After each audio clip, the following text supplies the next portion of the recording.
All right, what's going on, y'all, man? Welcome back to Otaku Perspective, your new favorite anime podcast. I'm your host, Jordan, with my co-host, man. We got TJ. It's Bobbin. We got Theo. Yo. Man, this week we're reviewing Eden of the East. Last week we reviewed Bungo Stray Dogs Season 1. If you haven't seen that video, go check that out. And this will be my week to choose what we watch for next week. So, man, for all that and our thoughts on Eden of the East, stay tuned. Play that intro.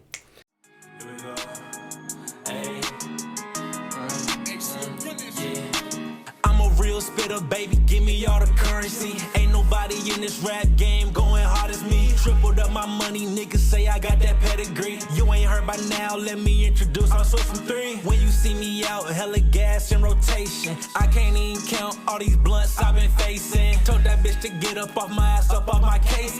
This ain't even that, why you switching up the play? Like I won't pull up and dick you down and skirt off, take a race. Why you tryna check me, girl, you know that ain't your place. I've been working, I've been rolling, I'm so sorry for the wait. I've been living in the studio, like that's where I stay.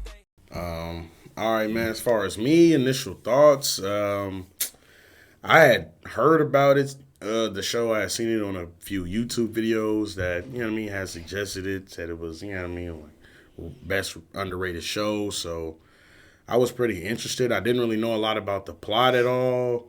I just kind of really almost everybody just talked about like the first episode, first scene, like he's waking up butt naked in front of the White House.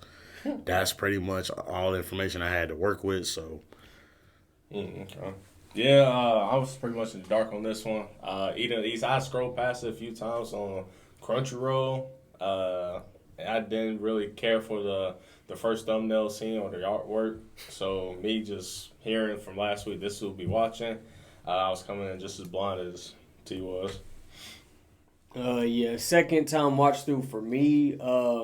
I think I watched it the first time probably 2 or 3 years ago, so I have forgotten a lot of the, like major plot points about the show. But this would be my second watch through. All right. On to some facts on the show. Production IG is the studio from 2009. It's 11 episodes. The My Anime List score is 7.75. That will put it at last on the list of shows we've reviewed. Just above it would be Bungo Stray Dogs Season 1 with a 7.81. For voice actors, for Takizawa in the Japanese, we got Ryohei Kimura, who plays Bokuto in Haikyuu. For the English, we got Jason Lieber, who plays Mob Psycho in Mob Psycho 100. For Saki in the Japanese, we got Sayori Hayami, who plays Shinobu in Demon Slayer. And for the English, we got Leah Clark, who plays Toga in Boku no Hero. All right. what'd y'all watch it in? I watched in half and half. I did a couple episodes in English, a couple in Japanese. Yeah, I watched the whole thing in dub.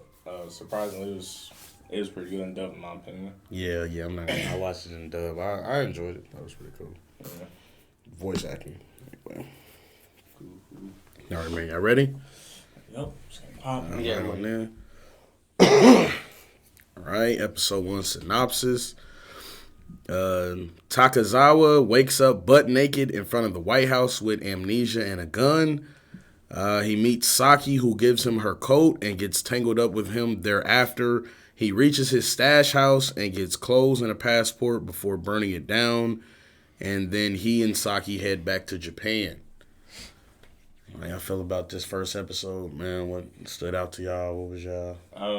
For me, the first 5 minutes of watching the anime, I definitely was confused seeing him showing up White House butt naked with the gun, her just throwing quarters at the White House, and then the security. I mean, it was just all over the place first 5 minutes. And as the show continued in that first episode, it got even more weirder. It's like, all right, so who is this guy? Why is my man just burning these passports for no reason? And he's pretty nonchalant about a lot of things that he's doing as if he's just like, knowing what it is that he's doing, even though he has amnesia. So it was pretty hard for me to follow what it was that he was trying to achieve in the first episode.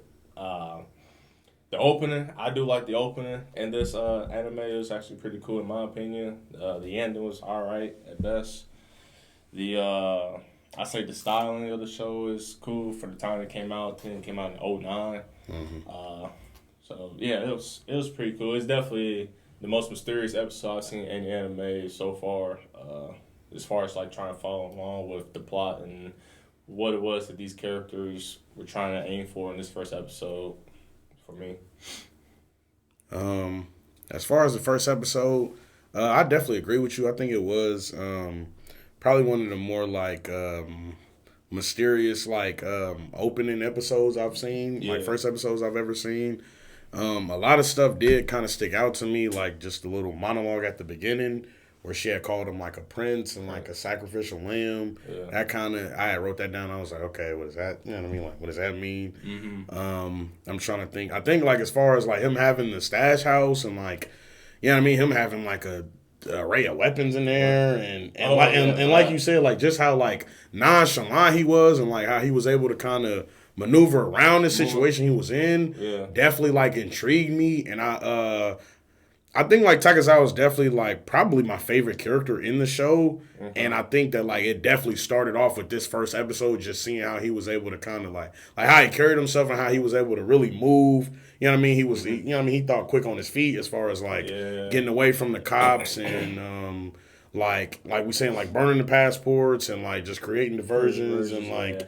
You know what I mean? As soon as he had found out about the phone, you know what I mean? He had like instantly like was able to use it and like get him back and had the idea to. I think they went to like the embassy or something because they like she had lost her passport or something like that, or they didn't have no tickets. No, it was something like that. No, they have their tickets and then he I don't know how that. Her tickets were in her bag and she like left them over by the White House. Yeah, okay, that's what it was. So. Police.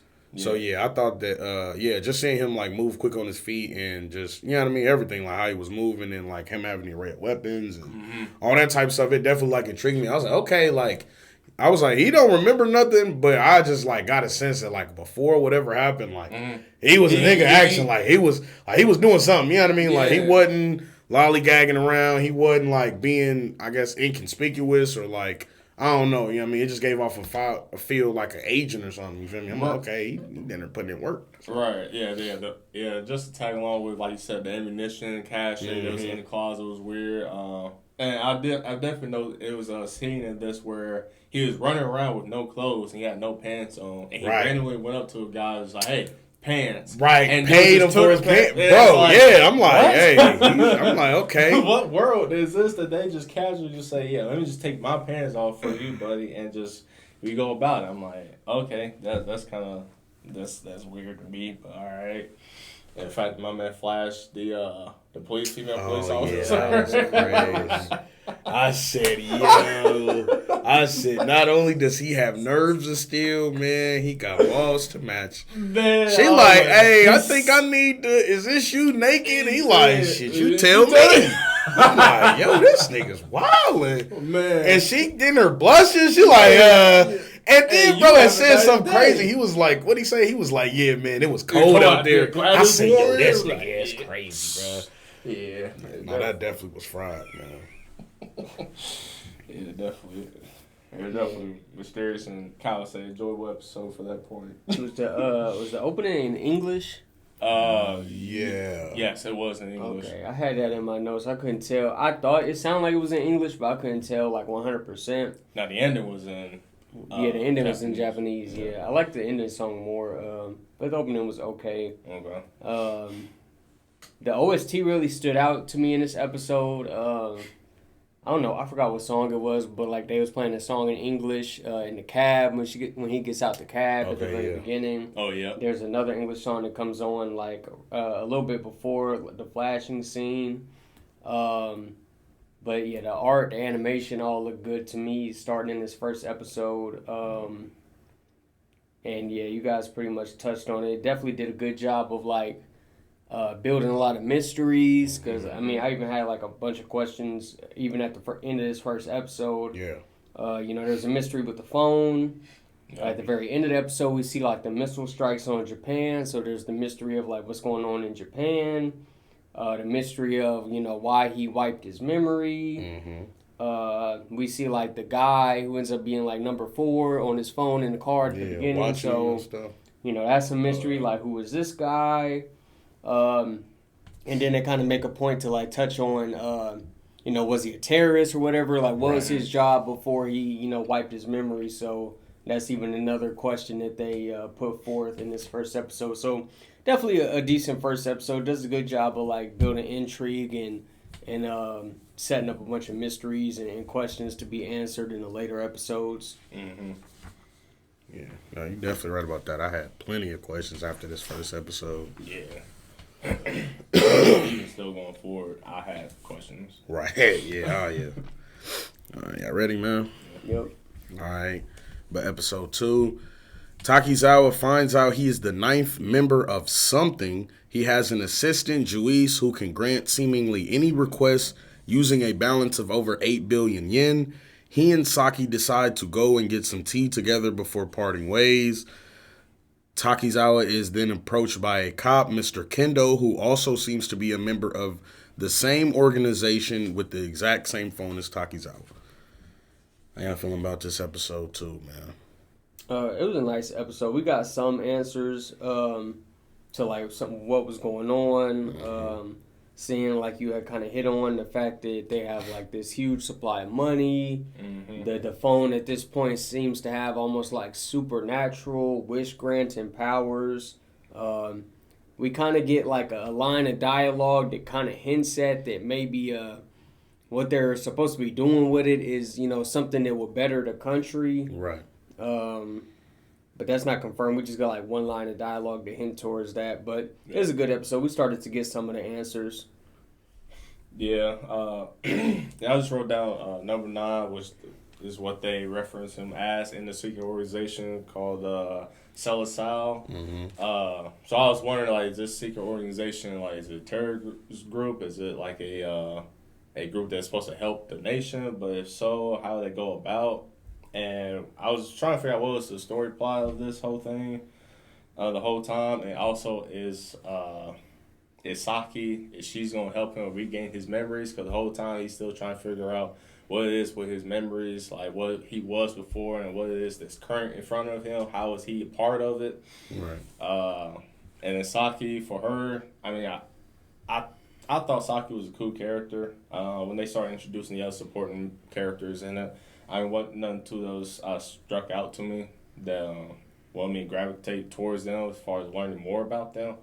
But all in all, episode 2 was cool to me. Still another mysterious episode. For sure. Yeah, I think I agree with a lot of the stuff you guys had just said. As far as Saki, I can say I honestly enjoyed her character. I didn't I never like found her annoying or like it was never like why is she on the screen? You know what I mean? Like when's she gonna be done talking? It was never nothing like that. I enjoyed her and Takizawa's interactions with each other just because obviously like he doesn't have his memory, so I feel like a lot of the perception or opinion you would have of Takizawa would just be like his interactions with other people and like how he, like how he conducts himself and like just, the different ways he acts. So I feel like she was a good character to kind of like bounce him off of and you kind of get to see. And they definitely have like some like romantic-ish moments, but it's never anything like... like overly expressed or like, doesn't get annoying or anything where he's like, oh, I got to save the girl. It's never nothing like that. So, I enjoyed her character. I'm trying to think as far as anything else, episode 2. He definitely project himself as like a carefree character. Yeah, for sure. Yeah, like he's definitely nonchalant, but he still gets it done though. Yeah, he still gets it done. For sure. I think, I like how they kind of were starting to show the power of Juice that were, that we were talking about, like definitely the scene at the very end with Mr. Kondo, like the cop in the alley with those two guys. Yeah. I thought that was cool. Yeah, I thought that was a crazy scene. Just like, and yeah, just really displayed like how powerful Juice is, and like, you know what I mean? Like he made that call like right in front of some people, like, yeah, kill him, and then literally seconds later, somebody's in position to kill him, which was crazy. I thought that was hella cool. Yeah.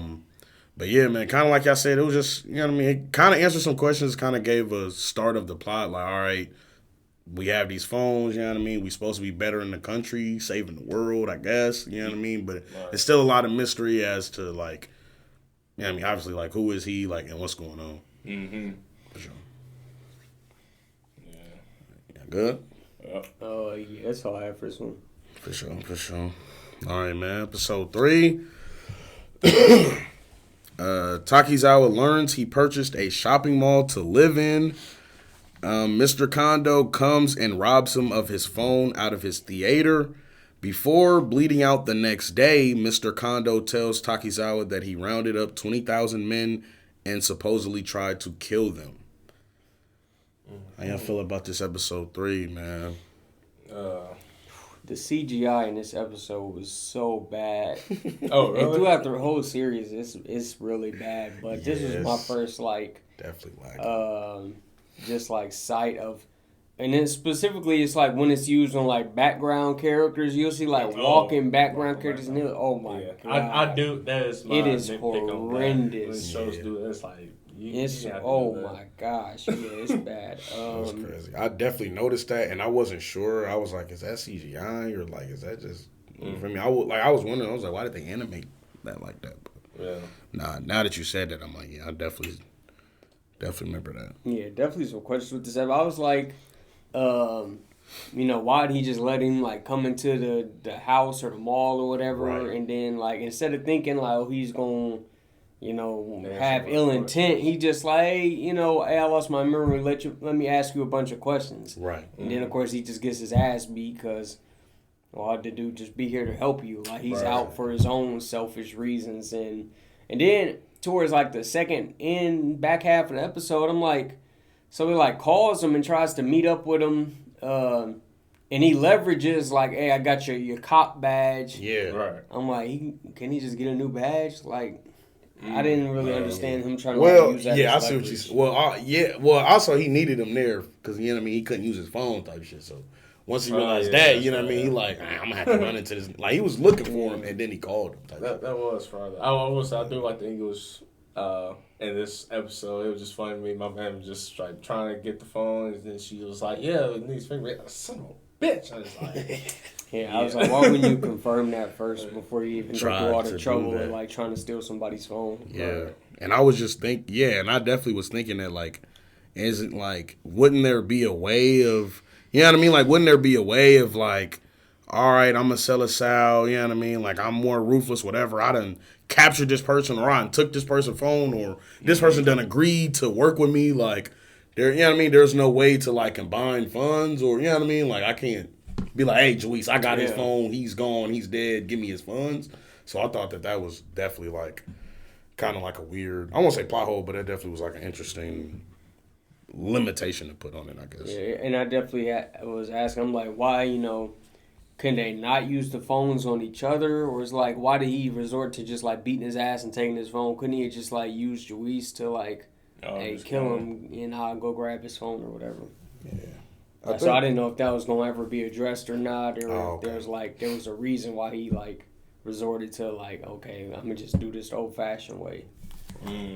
Yeah, I think the show does kind of answer it with what I believe, like he just ran out of money, you know what I mean, as opposed to, you know what I mean, like not being able to pay for it. But I think that is like a weird circumstantial way to kind of answer it, because I did have the same question, like if he was, you know what I mean, I'm like, because if you know the rules, you know what I mean, and you know, like, as we find out later, if, you know what I mean, you run out of money, you supposedly get taken out. I'm like, if you running low on money, why would you not, you know what I mean, why would you not use the rest of the money to, all right, locate me, you know what I mean, like, help me find the seller sale, and how can I take their money? Like, I would think that you would have been trying to cover those, cover those bases and find out, like, okay, how can I get more money? How can I take somebody else's phone or whatever the case may be? So, are you talking about that for Kondo? Okay. You know what I mean? Because it was just kind of like, I guess the show had presented it like it was just like a spur of the moment thing where, you know what I mean? Like, as we see, like, he's running low. He only had like 700 yen left. And he like, all right, okay, I see number 9 back. He had ran into him. He like, all right, yeah, I'm going to just take his phone. And then he gets it. And, you know what I mean? Obviously, he like, damn, I can't use it. I got to have his fingerprint. But I'm like, bro, why wouldn't you have already established that? Why isn't there a way for you to just take the money off of it anyway? Like, I don't know, because he pretty much made, I mean, at least to me, made clear, like, man, I don't really want nothing to do with this game in general. I'm just trying to just do what I do. But, I mean, obviously, like you said, we're getting hints that, yeah, he's been spending his money. Now, whether he's spending it wise or stuff that help him, I mean, who knows? That I mean, it just seems like they got time frame. Well, this game's been going on for so long. I mean, but you would think he would cover those bases. Exactly. But obviously, he just like, man, I just don't bro. even care about this game much like anybody else do. But but apparently for the MC Tokunawa, I mean, he already had ideas what he's going to do with the funds and the money and stuff like that with his phone. So at least for me, I don't know. They could have done that a little bit better, in my opinion, as far as like Kondo attacking Tokunawa, taking his phone. Mm-hmm. So, yeah, that was just my opinion on that whole situation on that one.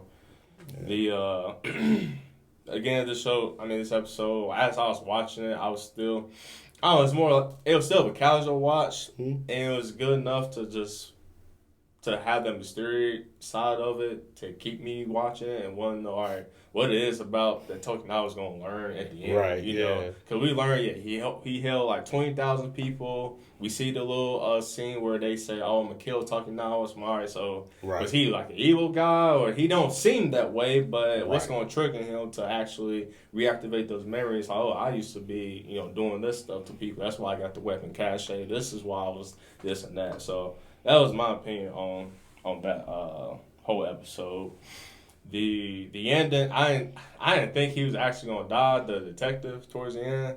I mean, when his wife showed up, I was like, well, first I didn't know that was his wife. Right. And I was like, oh, just some regular old woman on the street. But she pulled out the knife, and the next thing you know, you see her just walking out. I'm like, really? He dies to her? Or there's no way he didn't see the knife, but crashed out, literally. And then Buddy didn't want to get no ambulance at all. And I'm like, crashed out is crazy. I'm like, why don't you just get the ambulance, man? He blew his $10 billion on the side piece. Yeah, and that was she had to crash out. Yeah, that I definitely thought that was weird because like as we learned later on in the show, I'm like, from what they showed us as far as Mr. Kondo's character, I'm like, bro, he had to be bullshitting his money because you feel me? I'm like, how the fuck do you run out of 8 billion? That's one. You feel me? I'm like, how do you run out of 8 billion yen? 2, you feel me? Them coins cost a lot. Bro, I'm telling you, I'm like, he had to invest in like those coins. Because then he messaged her, he like, hey, don't worry about it. I just got my money some back money. up. Yeah, right. And my thing was like, them gangsters, like them shady dudes, they was like, you owe us 50 million yen. So I'm like, nigga, so you gambling with it, nigga. So I'm like, so some niggas told you to save the world with some money, and you hopped on DraftKings, cuz, like, you're playing, cuz.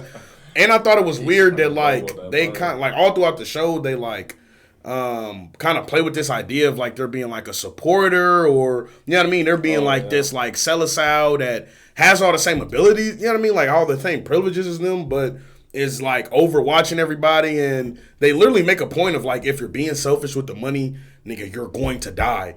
And they kind of played up the suspense, and at the end of this episode, like, oh, he's gonna run into the supporter right before he runs into Takazawa or something like that. But when it was the wife, you know what I mean? And now that I know the rest of the show doesn't address that, I'm like, cause why? You know what I mean? I'm like, that's kind of seems like an unnecessary element because it's kind of like, as we see, it's a lot of characters that nigga do whatever the fuck they want with the money.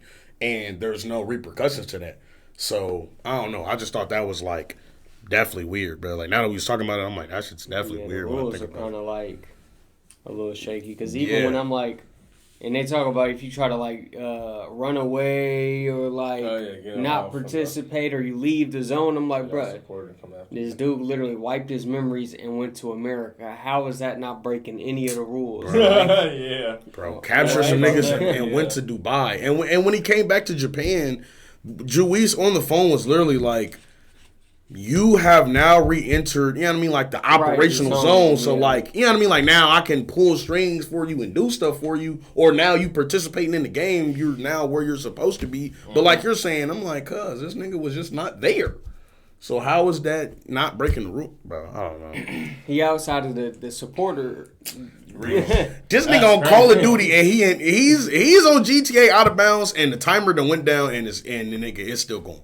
And there's no repercussions, cuz it just keep, you know what I mean? I'm like jurisdiction of the referees too. Bro, I'm telling you. Oh yeah. And she had stuff set up in America. He had a whole stash house set up out of the country. Which is crazy. So I'm, you know what I mean? Hey y'all, man, the show it's gonna leave you with some. You gonna get some questions in a good way, and then they might not answer those questions. I'll just put it like that. He got the stash house with the AKs. Right. You thinking like he I'm about to go down? That's not how he's rocking. He don't have a gun the rest of the show. No, I don't even know why he had them motherfuckers. To be honest, I don't even know why he had a safe house in America. We don't see the slightest hostility in the man for the rest of the show, and it's like. What was the point? You got John Wick and you got. You think you're watching Jason Bourne, cuz, and next thing you know, you're watching Where's Waldo, cuz? Like, bro, I ain't gonna lie, that definitely was a disappointment. As I got towards the end of the show, I'm like, damn, cuz, only violence we done got is you feel me, like, buddy, you feel me, like sexual mutilation, and then him getting beat up at the beginning of the show. Like, I'm like, bro, where the violence? Yeah. But nah, it's all good, man. All right, y'all ready? Yeah. All right, episode 4. Takizawa uses the activity log to locate another Selisao, Dr. Hiruya? I don't know how to pronounce his name.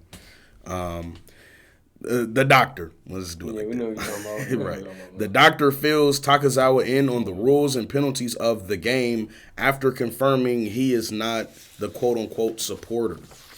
I'm feeling about this, man. Episode 4. Man, and I know y'all already said y'all piece on Saki, and I kind of agree. Like I mean, she wasn't like too much of an annoying character or anything, right. But even like you just 4-episode synopsis, nothing mentioned about her. So I'm like, no, not for real. She's not like really an annoying character, but I just felt like her role in the story was like unnecessary. Like they just threw in like a kind of like watered down, unnecessary like romance side plot to kind of like fill up episode time and give a little bit more weight to the series.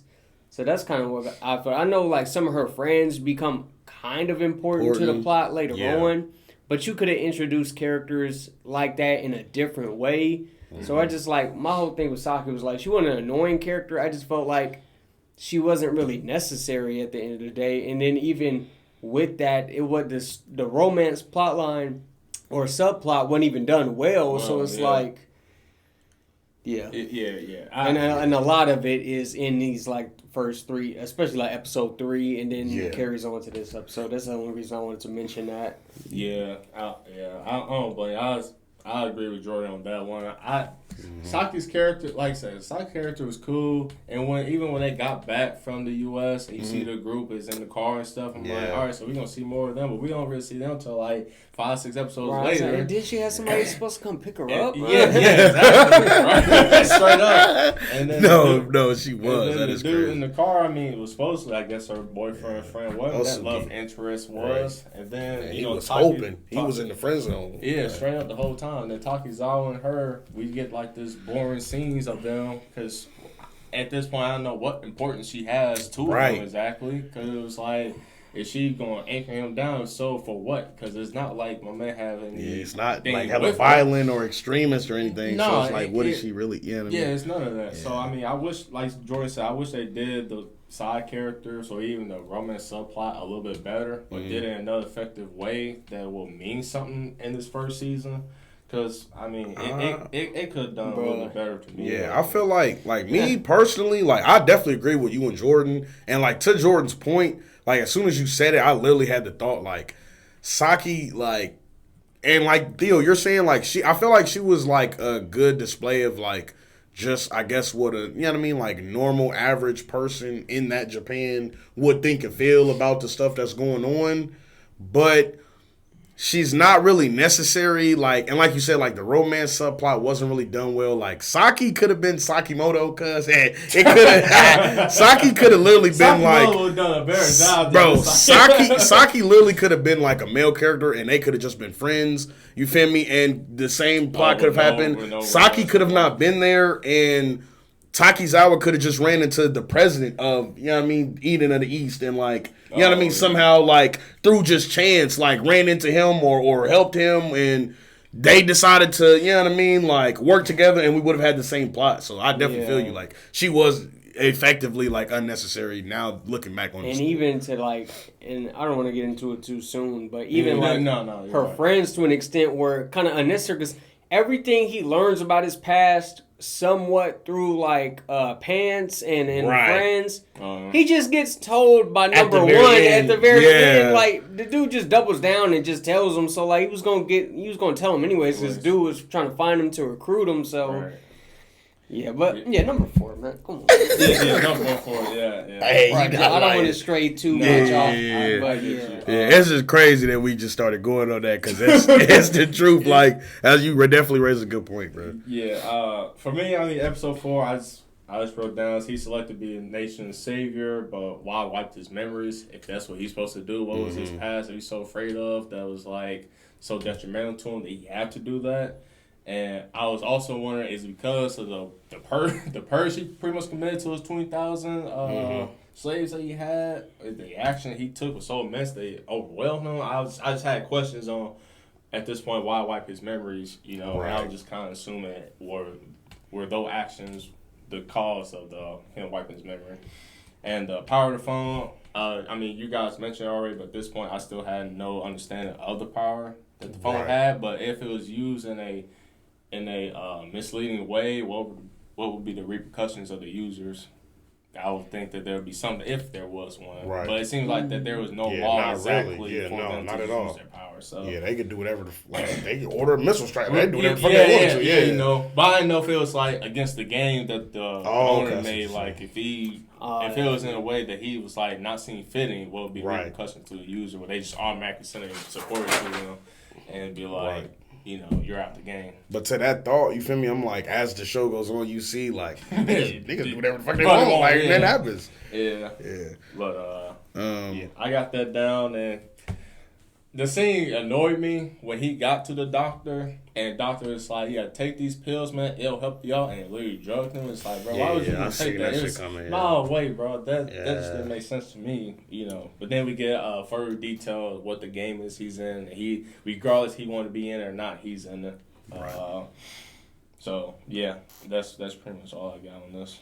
I would say, for me, for episode 4, just real quick, definitely was thrown off by the monsters that he was calling Johnny. Never gets touched on. I don't think. Never gets explained. I don't know if that's see another scene later in the movies. Yeah, they're like a reoccurring thing. It's just like some very sickly model characters that like. It's like a ghost skeleton. Ghost skeleton. It's a lot of them. They all look alike, and they all call him Johnny. Well, he calls them Johnny. He's hugging them at first, and then they start biting him, and he starts fighting them.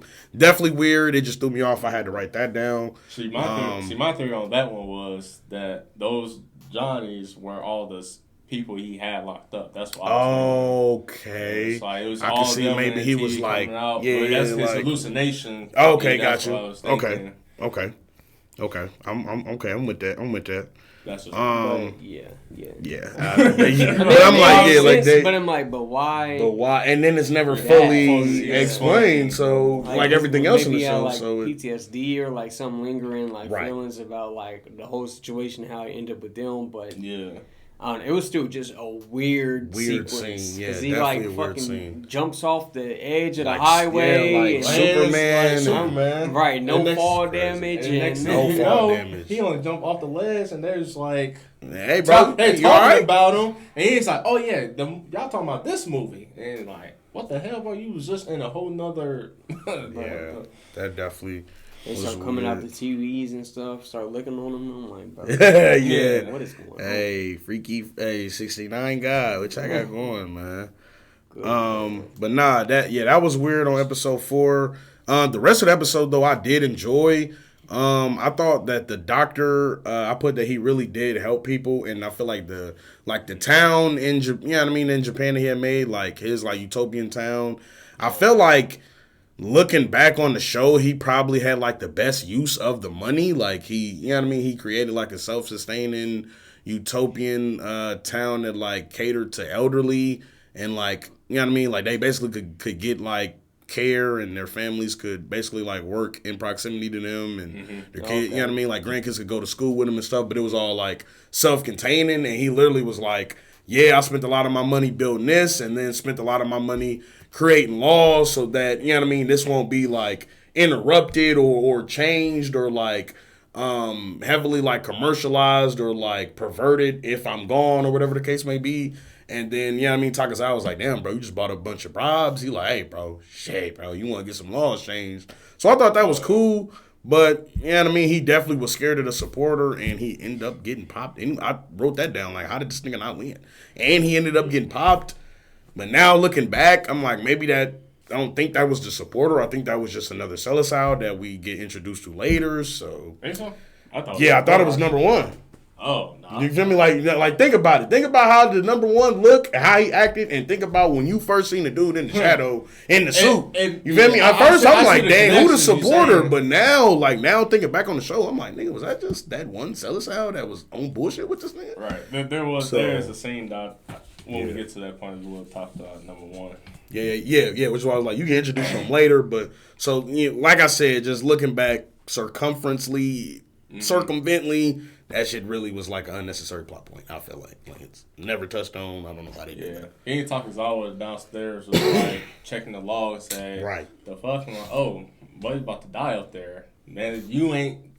This ain't the way you're supposed to go out, bro. Right. I would think like, yeah, this ain't the way. Right, and like I said, like looking back, probably the best use of the money that we've seen. Probably the most like humanitarian, positive, like trying to actually make a difference and actually implementing good change in a community, because he's the only person we see do that. So I just thought that was fraud. Yeah, I like for the beginning of the episode, Isaki like has a crush on her brother-in-law. We see in a little bit episode 3 like they trying to like find a movie or whatever to play, and then we see early in episode 4 like the poster of the movie is in the house. When she's like, when she like walks in the house and he greets her by the door. Oh yeah. And she talks about like in episode 3, like, oh, it's a movie that means a lot to somebody who means a lot to me. Right. So that's kind of where I just put 2 and 2 together. But overall, this was a good episode. We finally got some explanation as to like the rules and the goal and the overall outline of the game. So it was a good episode. We got a lot of answers. Yeah. All right, man. Good? Yep. So far. Here we go. Takizawa is frustrated with the game's rules and conditions. He's even more confused after learning new information about the ultimate goal of the game. He reaches out to Saki after she is humiliated following a bad interview, and after a conversation, he seems to come to a new realization. How I'm feeling about that episode 5, man. I'll go first on that one. Okay, as far as episode 5, Johnny comes back again in like a dream. Thought that was a little weird. We get introduced to like a Celestial, the purple lady, I guess, or whatever. I mean, the purple-haired lady. I definitely was, the Johnny Hunter, yeah. Literally, the Johnny Hunter. I was definitely intrigued with her character. It's fried. I liked her character design just because like my favorite color is purple and like that shade. But I definitely was intrigued on. It seemed like she was, obviously like a big boss or like successful CEO. She had assistants and different things like that. So I was really just more curious about her background and like how she was using her money, which is basically I feel like the main purpose, like the main intrigue of the show for me at this point was just like seeing what these different people were doing with this, you know what I mean? Like this money, assistant that can like pull pretty much any string politically and or you know what I mean, and like the funds to do whatever you wanted. I was just curious to see like how different people were trying to make the world a better place, or really they was trying to make Japan great again. When you think about it, it's crazy. I don't know what the fuck they was trying to do. Yeah, that shit's fried, bro. But yeah, that's pretty much all I got for episode 5, man. Like, you feel me? We see Juice putting in the dirty work. I thought that was interesting. Is like this was, I think like just the second time we seen basically like somebody either killing somebody and like so basically I'm like, so Juice really you can get away with murder. Like Juice can really do anything. Like it's not, you know what I mean? Because they introduced the goal is like you're supposed to be trying to do like an ultimate good. So I definitely could see bribes. You know what I mean? I could see like purchasing property different. I could definitely get different stuff like that. But I guess just like seeing Mr. Kondo use Juice to have people killed. Seeing her use Juice to have bodies cleaned up, and then as we see later on in the show, I definitely was surprised to kind of like you touched on earlier, Theo, like I guess like the lack of limitations they have as opposed to what the rules and conditions would have you believe. You feel me? I'm like, as we discussed, you can pretty much break any of the rules that you've been told. You feel me? Like they tell you not to participate in the game, you can literally erase your memory. Cuz could have just woken up. Cuz could erase his memory and woken up and nigga went to work or school the next day. And you feel me? We would have reason to believe that he would be all right until he would somehow get thrust back into that world. And then there's, like I said, they're supposed to be doing things for the greater good and not doing things for selfish reasons. Right. But we see Celestial nigga doing the exact opposite of that all throughout the show. So we see them not really being punished. So yeah, I just definitely I thought it was definitely interesting as far as that. Yeah, and even to that, it's like when we seen like in other series, like Death Note, for example, when Light like purposely loses his memory, they like leave breadcrumbs to like lead them back to where they'll get their memories back purposefully. Like, okay, I already know even if I didn't have my memories, I already have these dominoes set up to where, you know, even me walking around with no memories like a zombie, I'm still gonna, you know, get my ultimate goal because I got these, you know, things set up at these different, you know, points in time.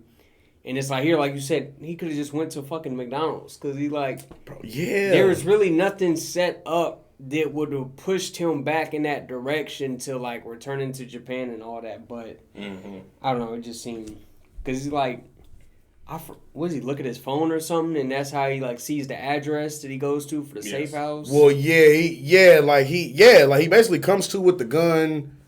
You know what I mean? He realizes he's naked. He gets the coat, and I believe he just makes a call, and you feel me? He's like, "What's going on?" or whatever. And Juice is like, "Hey, bro, all I know is you told me to give you this address." But yeah, as you said, I'm like, okay. Nothing was really propelling him into it because, like you said, I'm like, if the cops would have arrested him and he would have went to jail. He was just you know what I mean? Like, he wouldn't have been participating in the game. They would have been like, nigga, you was naked in front of the White House with a gun, bro. You're going to jail. Now you got amnesia. Bro, you about to sit because you don't even know what's going on, so we really don't know what to do. You know what I mean? Like, nobody's going to and it could have been over because he could have been in jail 10 years in the States because, he ain't going to be in the log at all. Yeah, exactly. Exactly, because if you get arrested, they take your phone. You wouldn't be able to do that. Nobody would theoretically be trying to get you out because they're all trying to win the game. So literally, like you're saying, this show is definitely fraud. We find out kind of like what happened to the group of guys, like the Neats, in this episode, because a guy comes running up to him and he has like a grocery bag and he's telling him, "Oh, you sent us to Dubai, yada yada." Starts bitching at him, and he realized he don't have his memories. He's like, okay, well, fuck it. And then I was like, this is an okay episode, and this is where I really like cemented like the subpar romance plot line, because he like agrees at the end to become her sponsor, and even that scene was just kind of like weird, because he like, hey, he met her after the interview, like, hey, I wanted to apologize, which okay, fair enough, he didn't. go watch the movie or whatever after he got knocked right. out in episode 3. But then he's like, oh, and I also had something to ask you. But he never asked her anything. Exactly. They just go back to the dock she and she starts like venting. venting basically. And he's like, you know what, fuck it, it's cool. I'll be a sponsor. Yeah. Like, he tells her not to worry. And then, like, as we see in the next episode, it's kind of like, they're like, well, yeah, we had a conversation, and he knows all about the program that we're trying to do and the business. And I'm like, bitch, I'm the audience. I don't even know the conversation y'all had. And y'all are talking as if this conversation was already had and things are established, but it's not. Yeah. I literally, as you guys are talking about it, and I just looked at my note for episode 5. Episode 5 was like crash and burn for me.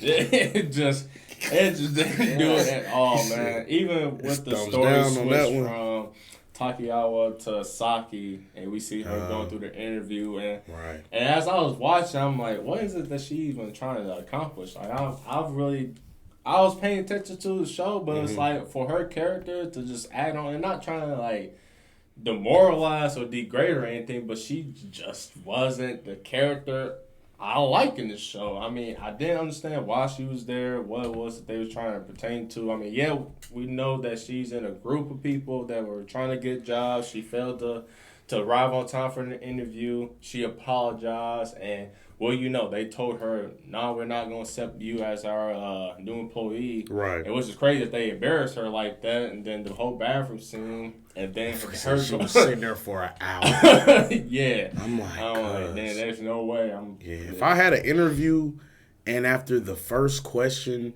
they got up and everybody left the room and they invited me to eat lunch in the cafeteria in the bottom of the building. And I went in the bottom of the building and sat there and couldn't find those 3 people for an hour. I would have been left, cuz. Yeah. I'd have been like, I definitely didn't get the job because I didn't finish the interview. And now these niggas just flaked on me for the lunch that they invited me to. Like, flake them, and then the girls say, yeah, the boss didn't have to give her the almighty special. Right. He said, damn, man. He said, damn, he gave her the beef broth ramen special, man. He didn't have to do that. Yeah, I'm like, bro. I was like, damn, man, just put her face in the dirt even more, why don't you, man? That's why they was trying to make the country better. Yeah. And then also add on to it because you guys mentioned the dude from the NEAT who confronted him. It was like, hey, bro, he sent Dubai. Yeah. And it was like, okay, so is he gonna go on a mission now after just realizing that whole dialogue with her venting to him and like explaining like what happened to her, how her day went, and all that. And then you see his character facial expression kind of change. He had like a more serious demeanor to it. Yeah. And he kind of just go, you know what? It's okay. You ain't got to worry about a job because I'm going to take care of you. And it's like, okay. And I kind of wrote down him just saying like, fuck the world at this point. Cause it's like, at least fuck Japan at this point. Because it's like, look how y'all treating civilians. Like, this isn't the way. So now it's like, okay. So now we're going to get into from this point on that he's just gonna be on his I'm gonna change Japan, this whole nation, and participate in the game just like the creator wanted him to. But still, at that point, I still say it's Crash and Burn episode only for minor details like that. But I ain't gonna lie. Like now that y'all brought that up, I just had another thought of like when she was venting and crying. Mm-hmm. They could have literally had her complain about her day and then say something along the lines of, man, finding a job is hard. I hate I got to do this. Me and my friends already have a company I wish would take off, and this is what the company is. This is my real dream. And they, you know what I mean? We would have known what the fuck was going on. We would have known what Eden was, and it wouldn't be like a major lapse of information. Like, I feel like that's so crazy that... You know what I mean? I'm like, because, you know what I mean? Obviously, watching it, I didn't know that, but looking back, I'm like, because why didn't they just fucking tell us? Like, why didn't they just put that, it's something like that in there, and then, you feel me, we wouldn't be looking at it like, all right, you feel me, I guess this nigga's gonna be her sugar daddy now? Like, what's going on? Like, I guess he's her sponsor now? Like, he's sponsoring nigga her chilling at the crib? Like, what the fuck? Right. Yeah, just fraud, man. Crash and Burn episode is definitely... it's definitely I hate to say it, but it's like, at this point, it was just a straight character change and how we brought back the MC, And we see, like George said, he wanted to go back to apologize because of him not being at the movie theater with her and watching this. Like, okay. And I also thought it was a Friday scene where he showed her a motorcycle, and then at the same time we see Loverboy. He's trying to hurry to her interview, and then at the same time, Saki and MC is taking off, and we see the freeze frame of him seeing them take off. And it's like, oh my God. It's crazy that nothing came of that because they was gassing that like she broke his heart, like they was about to be a new item, like they was gonna be together, and you know what I mean. He's so heartbroken, but I'm like, he in there chilling with the nigga a couple episodes later, like. I mean, obviously he didn't like him or whatever, but I'm like, cuz he ain't caused no smoke about it. No. So right, and he tells him like beginning of the next episode because I guess they were like a club from like high school or whatever. Yeah. And he was like, "Hey, bro, if y'all chilling with this dude, if y'all fuck with Buddy, bro, I'm not never coming back." I'm not back to it's be in like, this bro, what motherfucker. you got heat on for the Buddy? It's like. Bro, Like, he like, hey, I'm about to graduate. I'm about to enter like the salary man workforce, so I ain't gonna have a lot of time anyways. But if y'all start fucking with Buddy, I'm definitely not showing up. I'm definitely not gonna have no time. Yeah, that's tough, bro. Yeah, and I will say when they did show the group, I just kind of looked at the characters. I'm like, bro, what's this age difference? We see a little child, we see a grown, seeing like a damn near 50-year-old woman, middle-aged man, and it's like, bro, what is this group here, man? I didn't understand. I was like, what is this? And then we see a little description between each character. It's like, oh, okay, well, we see this in the next episode when Takuyawa actually meets them, but yeah, I don't know. It airs like some stuff will just spread out, and you trying to connect the dots, or you as the audience is like, okay, you're watching this, but some stuff could be left out, some could be altered and made a better piece of information, or a little piece of this show could have been done better. But some stuff, some stuff was just like, I'm on for the ride at this point. Yeah, ain't got no choice. Yeah, hey, you got no choice, but I mean, I'm just giving my feedback. Is like, okay. I'm saying, I'm like, I felt the same way. You know what I mean? I was kind of like, at this point, I was like, how much worse can it get? Yeah. How much worse will it get? Bro, like I was just looking at the show like, all right, I hope somebody does something cool with some money. Just what path? You know what I mean? I think there was a specific episode that had the title of the episode was like wrong path or unclear path. Yeah, I was like, what path are we on? Because I'm was crazy, man. The Crash and Bird episode is crazy. All right, y'all ready, man? Yeah. Episode 6. Saki introduces her friend group, the founders of Eden of the East, to Takizawa. Takizawa is convinced that he can make a real difference in the nation by funding Eden. Meanwhile, Osagi has been seemingly abducted by a serial killer who mutilates men's bodies and is using an online message board to seek help. How y'all feel about this episode 6, man? As soon as I saw Eden of the East, I was like, never. Like, if you know anything, Japan has like really, really strict privacy laws, like how we have like vloggers, whatever. You can go out here and you're allowed to record in public, whatever. There's no privacy in public, whatever. Right. Transparency like that. In Japan, like, you have to blur everybody's faces because if somebody complains or whatever, you could be in big trouble. So I'm like, a fucking app where you could just, like, put a phone camera on somebody and get all the look them up. information. It's crazy. Never. Yeah, Let's break, like, so many privacy laws here, but just the fact that they would have that in Japan is crazy. Yeah. It's funny you said. It's definitely interesting because when they showed that, I'm like, oh, so everybody got this? Like, okay. No, I was just about to say, like, I'm like, bro, this nigga think he about to change the world with a Google search by image function? Like, I guess. Right, I guess. You know what I mean? I'm like, I guess. I don't know. Yeah, man, as far as episode 6, I mean, it was cool. The friend group, I don't know. I thought they were all right. I really liked, I guess, out of everybody, I thought the leader, I forgot his name. I thought he was pretty cool. Kazumi, I think. And the hacker girl, the coder girl, Michan, I thought she was like, a pretty cool character.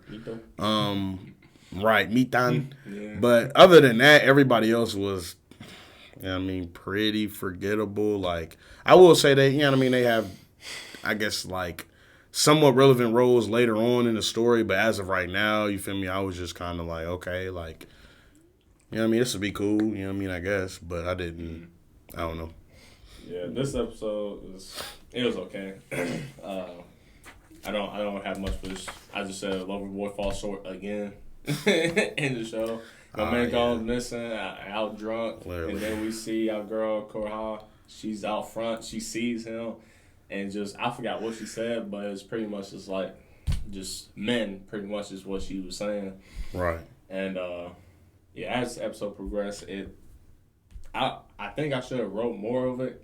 Until you guys say something that'll probably jog my memories, but as far as I'm concerned, this episode was okay at best. I think this episode, episode 7, it could have been a 2-parter. The way how it was being told from the story and for the plot, but the way how it was created, I don't really have much for this episode until episode 7. Yeah, for a second, man, I was really scared because they was talking about 20,000 Johnnies hunted.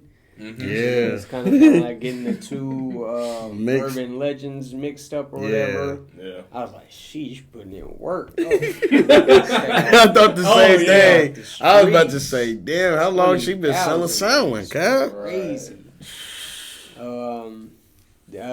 They had another good background song in this episode. I had that in my notes. A good OST is back.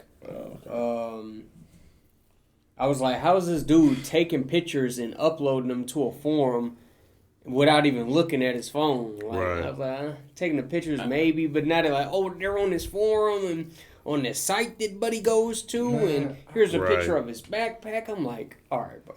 Right. See, I was thinking, He doing like, much. this is just really much a hunch and far-fetched, but Buddy just remember his keyboard on his phone. Man. Maybe just go ahead. Yeah, that's the I've only- been doing this for years. Yeah, that's the only explanation you could have. Like, that's the only explanation that you could have was like, I guess this nigga knew where the Safari browser was and he memorized And the he was keyboard. typing the and, messages. He was like, hotel, help. Yeah, help. Right. Johnny Johnny Hunter. I'm like, no way. Yeah. He doing a lot. Have his hands No. tied behind his back and he can't even Right. see the screen. Muffled. On Come on. Can't move, strapped to a chair. Pictures are great. He knew what. It's like to she take wanted to pictures get of. caught.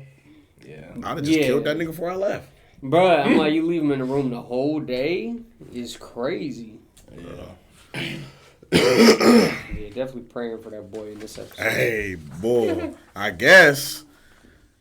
Till we find out that this next episode, man, he ain't even worth praying for, man. Right. It was fried because it was funny. Supposedly, in the episode, I'm like, damn, I was just worried about this freaky ass 69 guy that man. Man, y'all should have let her kill that man. But yes, shit's fried. Yeah, that's fried. That's all I have for 6 though. It wasn't, like I said, it wasn't too like crazy or memorable. I thought it was starting to get interesting because seemingly, I thought Somebody in danger, I thought Osaki was back to be on the chopping block. So. But episode 7, Takizawa is able to use Juice and locate Osagi as well as the Johnny Hunter. Takizawa and the Johnny Hunter get into a money off trying to outmaneuver one another. Really, they went band for band. That's even probably what I should have said. Takizawa seduces and convinces the Johnny Hunter to not kill Osagi. Or to not kill seemingly Osagi. Right. I guess. Now looking back. this was a crazy episode. First I had This episode was fried as hell. I had Saki exposed at the beginning. I said, "Oh man." Oh yeah, that was her. He was like, "Who's Osagi?" yeah. That was like, "Man, you ain't even tell you me." did tell him. I was like, "Oh yeah, she's wild." Yeah, she's sitting there trying to be all small at the table. They like, oh, she's a hoe. Oh. She a bop. Man, it kind of bothered me, especially in this episode. Can't read the requests on the phone. Like, I don't know what version you guys are watching, Okay, but so it's not in like sub, it didn't give you it the. wasn't translating like. Bro, because I was watching it in translated, dub and yeah. I was low key like kicking myself in the ass, like, and I struggled with that Like, sometimes almost they the whole show. explain Like, it, should I but switch yeah. to sub because they're not You know what I mean? It's not like listing it off, so I don't know what the fuck I'm looking at. But if you saying that, I would have been shitty as fuck if I went to sub and it still didn't tell me. Nah, So only the ones that they like reference like directly or somebody with, said like you this know, is that voice lines, but if it's because a couple times they just pop up on the phone and it's scrolling and you like. Right. Right. I'm looking like, damn, he spent 182 million yen on what? Like, what the fuck? Somebody just got a BBL at 2 o'clock. Literally, bro. Nah, that is crazy. You say that, bro, because it's something I had just forgot about. But that was something that I was literally like struggling. Like, damn, should I watch sub? Right. I think I switched to sub only once or twice in the same episode just to see how the voice acting was.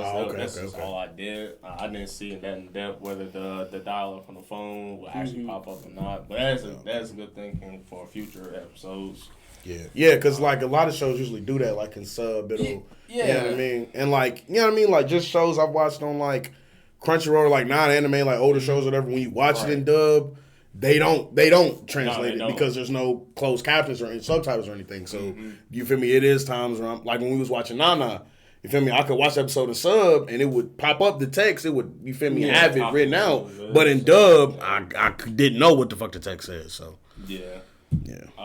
Episode 7, I was questioning whether it's the eating program integrated in Southside or is it just integrated in their phone specifically, or is it just an upgraded model of it? And that not the normal civilians have it. I did write down the battle between phone users. It was really interesting seeing how it was being used because when he said, I had to stop her and you see police pull her over, she's like, check my phone real quick. So this nigga got did that? No, you're not pulling me over. That's what we're playing. Yeah, I need an oil tanker to go ahead and crash that highway. Bro. Like, what the fuck? Crazy. I had like a couple instances like you had referenced earlier in one of the earlier episodes where, you know, the guy is like, you know, killed this dude and this dude and instantly like the cop was I'm like, but okay, I hope they explain like there's some supernatural element to this because it's one thing to just be like, okay, money is power, you know, they getting results with the power of money. Exactly. But to get such quick results, it's like when you get such quick results, it's like, bro, there's got to be almost supernatural powers. And even the oil tanker, how the fuck do you just pay for the wheels to just fall off? And that was my thing. It was like one side of the tanker gotta be like some super. I damn near went back. supernatural I thought like, damn, okay, did I miss a bullet? Was it like a suppressed rifle hit a tire, or you feel me? Was somebody up on the building like using the glare, the blind, the truck driver? I'm like, how the fuck did this happen? Yeah. But no, I go back and nigga, that motherfucker just started toppling and losing tires. I'm like, on the motorcycle, one wheel, two wheel, tires everywhere. Bro, I'm like, how is it I even said, a thing? what is I'm out somebody watching, didn't screw the bro? bolts in all the way. So I'm like, Right. bro. Yeah. To George's point, I did wonder that after that scene, it was like, okay, there's got to be some sort of like supernatural ability in the show that's just not touched on. Because I failed to even believe that those wheels just miraculously. First off, miraculously, an oil tanker in front of him, let alone on a highway. So what the hell? Out of all vehicles on the road that would be checked every day or before every road trip, it would be that type of vehicle, bro. Man. Because it's funny because all the wheels that popped off were like the ones on one side for it to turn and flip. And it's like, what the? Yeah, I could have said, hey, the orange thing just blocked off by just having all the wheels and just turn. But it is what it is at that point. But it was kind of interesting seeing how it was used in that sense.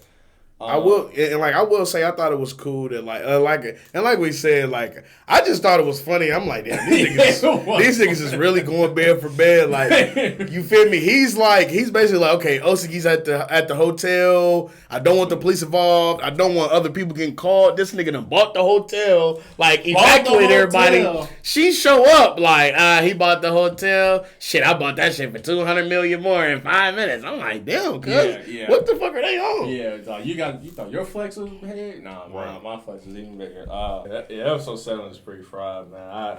I still just didn't understand the time frame of them just hitting the enter button and want that said thing to be done, and then it's just done sporadically like that. It's just like the coincidence of old Tanker in front of Takizawa right there, and just wheels fall off, and my man dodging is just like, all right, cool. Then we see her get pulled over by police, and we see him buying the hotel, evacuating the people, and just being abandoned. Her there, casually going upstairs, and then it was funny to me when she literally walked into the room and she sees Buddy just bondage up, sees the phone, just like, oh, you're a clever one.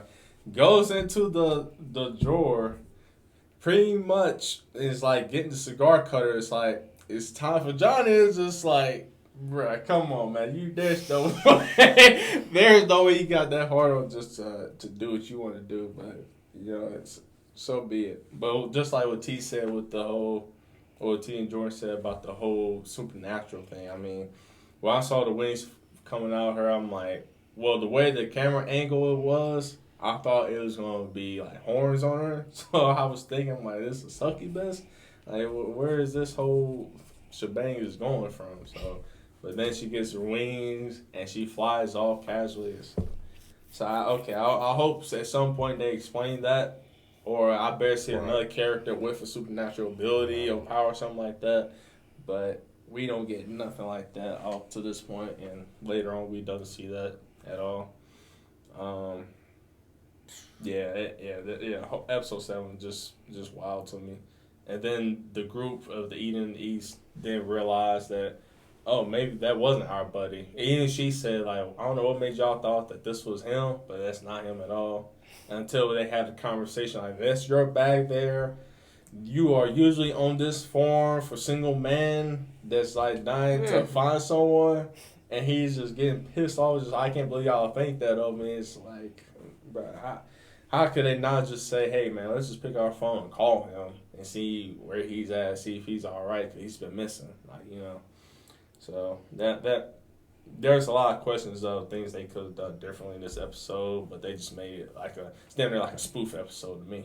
The way how it was projected. Yeah, it definitely had like a different feel versus like any of the other episodes. Yeah, this bitch is scarier than Jason. Swear. Myers or anybody. And I also just wanted to point out, like, I think it's so I feel like it's so insane that, like, you run into a female serial killer who mutilates men's bodies and your first thought is to seduce her. I just think that's so crazy. Like, I don't know what world, you know what I mean? Somebody would theorize, like, okay, she's been sexually abused or assaulted before. Now she does it to other men. Mm-hmm. Oh, you know what I mean? You just haven't had a good time yet. Like, it's crazy. Like, I don't know what the writer was thinking with that one. I don't know where he was going with that one, but yeah, that definitely threw me off, bro. That shit was fried. She was like, are you going to be one? And she literally was like, hey, I don't think I could never love a man like that, but hey, we could try. I'm like, man. Bro, and the whole scene, it was just like, there's no way he's going to go through it. And if he is, like, what cause are you going for, bro? Literally. Like, even if he went through with it, my thought would be, nigga, why? Yeah, I was thinking like one of the two was like trying to get the other to like let their guard down. Mm-hmm. And then they I don't even think even if that was the case, I don't think he would aim for that. I think he would be like genuinely like, I'm gonna try to save. Cause he said, I'm trying to save someone. I'm trying to save you. I'm not here to save you. They were about to kiss. This nigga just fainted. And he just fainted. So you feel me? I'm like, yeah. And like I said, like if what Jordan saying would make more sense if that's what was going on, but how the show set it up, I'm just led to believe that they were just in there freaky as hell. Cause I don't know. Yeah. No, that is definitely crazy, man. Mm-hmm. Yeah, ready? Episode 8? Yeah. All right, man. Osaki distrusts Takizawa and starts to look into him after spotting him and Saki together. Takizawa asks the group for help getting into Kondo's phone. They point him to Panty. I feel about this episode 8, man. Me personally, I honestly, like, with a character named Panty, I already knew it was par for the course. You feel me? I didn't think, bro, I just assumed bro would be weird, which surprisingly he wasn't. Like, yeah, I mean, I guess he was an okay character.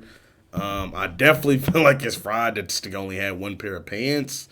And I feel like that was kind of like, I mean, I don't know if the show was trying to, like, be funny, but I don't know. It really came off as, like, stupid, you know what I mean? Because I'm like, you know what I mean? Like, y'all would be better off just saying you know what I mean? He's real tech savvy and he just is a hermit, you know what I mean? That's just what he prefers to do. He doesn't want to leave the house.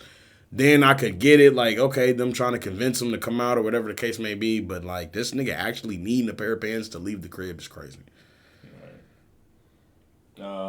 Episode 8, for me, I don't have much of it. Just that Sato is just a hater, in my opinion, for the MC. It was a cool episode, but just the whole time, I would say like part 1 of it was mostly him trying to, find out what's his deep dark secrets. Everyone else is surrounded by him and think he's an okay guy, but really he just despises him mostly because he took his girl. I mean, that's really the only reason why he even despises him that much. But we still get Saki. She has her reasons as well as to like why his phone's so important, what it is about his background that she still don't know about. Because clearly, after her conversation with the chick from the previous episode, Kuraha, she was just wondering, all right, he ain't telling the full story, so what is about him that I don't know? But like Jordan's point earlier about this subplot of romance, it was pretty like, I don't know, it just didn't do it for me even up to this point, because she's still having these incidents where she wants to know more about him, but it just doesn't hit the mark for me. Yeah, this was probably easily my least favorite episode. Just not a very entertaining episode at all. No. Mainly Osugi adds Takizawa to the Eden, uploads him onto the database by taking a picture of him. Mm-hmm. Previously, there was no data for him. Right. And then they're basically trying to get the other guy's phone fixed to try to dig through there and get some information out of there as far as the past transactions that be on that phone. But other than that, all of the fluff surrounding this episode, it was just this episode was a snooze fest. Not a great episode at all. No, I'm definitely inclined to agree with you, man. Yeah, not even much to be said. You ready? Nah. All right. Ozuki, Ozuki, and the rest of the group start to doubt and look into Takizawa's history. Takizawa and Panty crack the phone encryption and access the hidden information and logs. Which I got for number 9. So, we get the realization that Takizawa saved everybody. Right. During the missile attack, the what do they call it? The Careless Monday event. So basically, his name is cleared because they kind of hint at him being possibly a terrorist or he's the one who ordered the attack. But they just know up until this point, they definitely know that he was somehow related to that incident. Now we kind of got the image of what exactly his role was in that whole situation. And then at the end, we got panties getting ran over. That was my big notes for this episode. And for me, just to go ahead and add on to what George said, Panty was definitely he was an okay character. I mean, I think he was probably I think I like him more out of everyone else in the group. That's your favorite character? I ain't gonna say favorite. He's a cool character. only because my man was real to fulfilling his purpose as the group member. That's really it.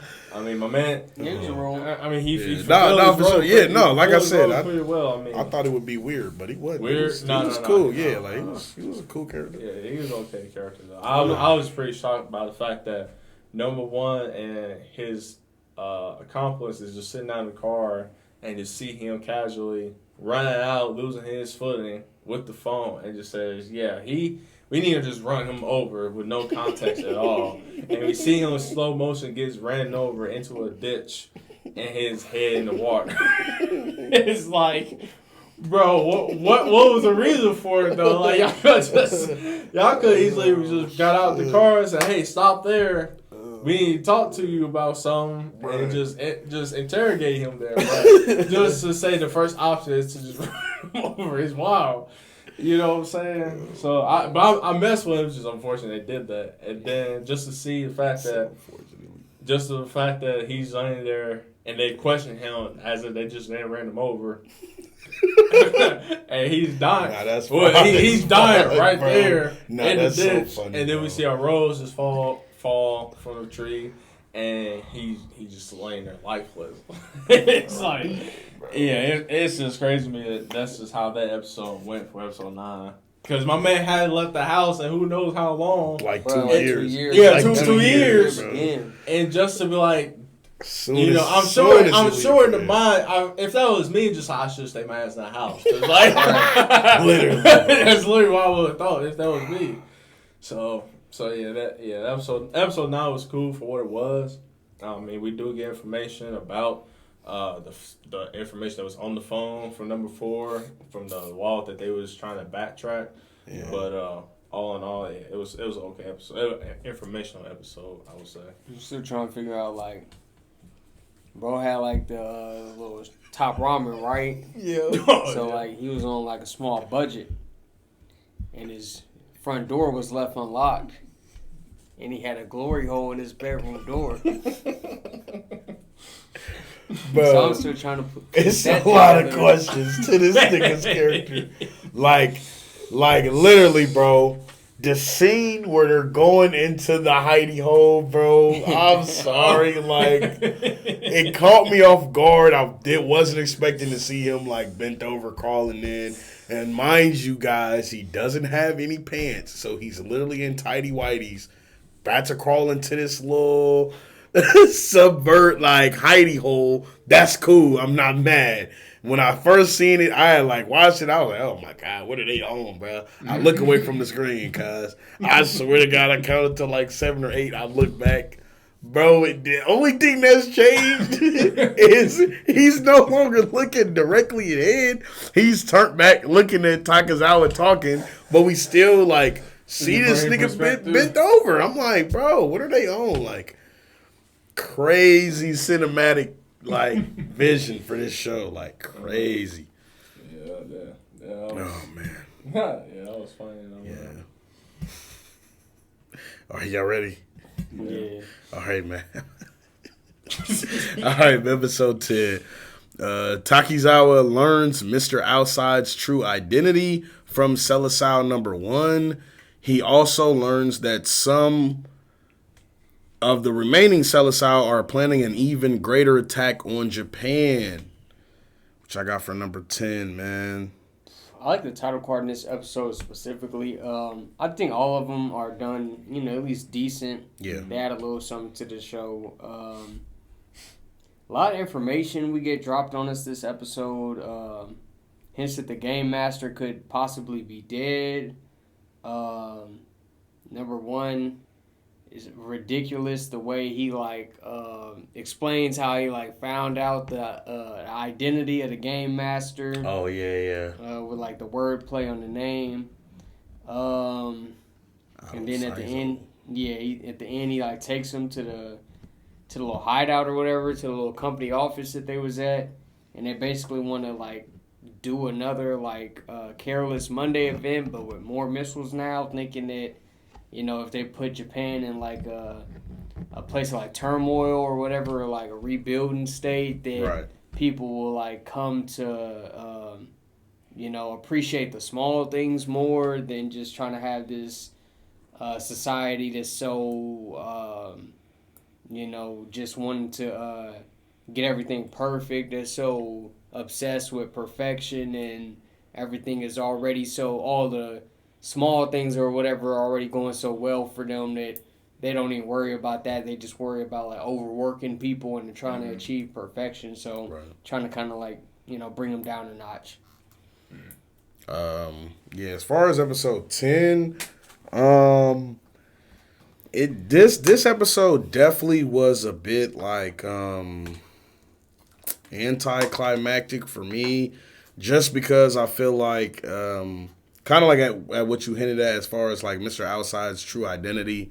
I kind of feel like that was a given, like that was a layup. You know what I mean? Like if at any point during the show they had said anything pertaining to Otto Sizo Company either making the phones or being a part of any technology, I would have instantly thought like, oh, outside Otto Sizo.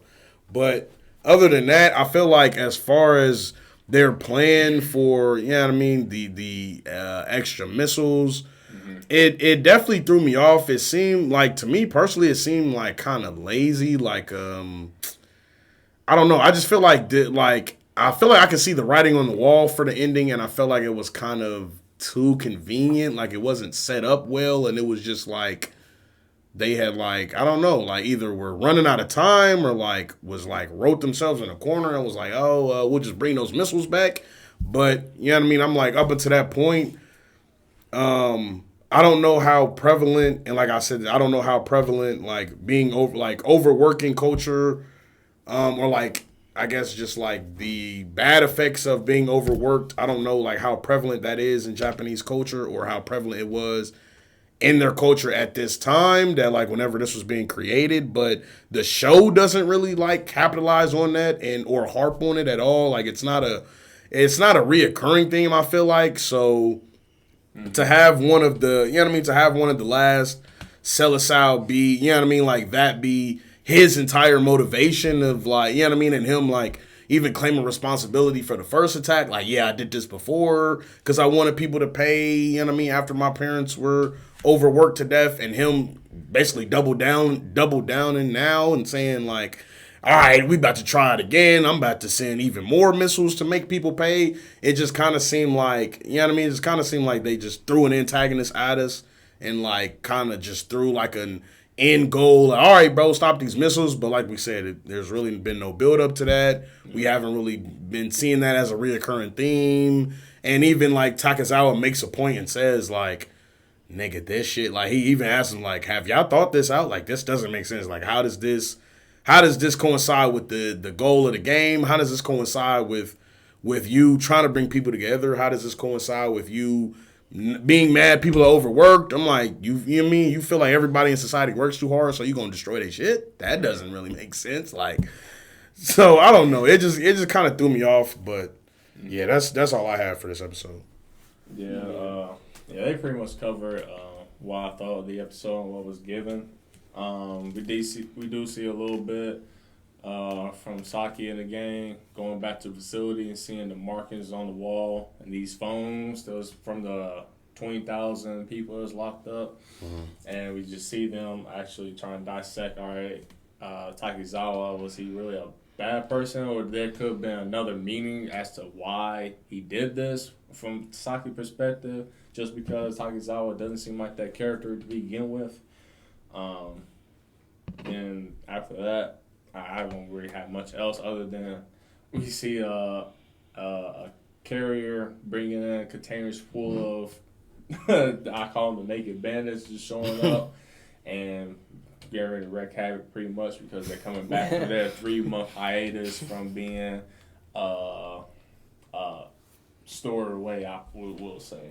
Right. But yeah, I ain't got much else. Yeah, 3 months to get some clothes. Like, 3 months. Did they leave naked? Why are they naked? Yeah, I didn't Even in episode 1, when he has the passport, he has a photo that he took, and there's literally like Oh yeah. Thousands of people Yeah. butt naked in the bottom of the mall. Because when I first seen it, it was So, like, so my I man- definitely been wondering why the fuck were they naked? Yeah. Like, why couldn't they keep their clothes on? Cause Actually, now thinking about it, now that you said that, they really didn't give any explanation as to why that Bro. was. They just said, give me your phone Bro. in case of family Like, may, literally, bro. someone may squeal, but you need to take your clothes off maybe because they say you're Japanese or something. I don't know. Being able to hide 20,000 people across the world from Japan to Dubai for 3 months and bringing them back and nowhere in that time giving them niggas clothes is crazy, bro. Yeah. Like, that shouldn't even be possible. And then,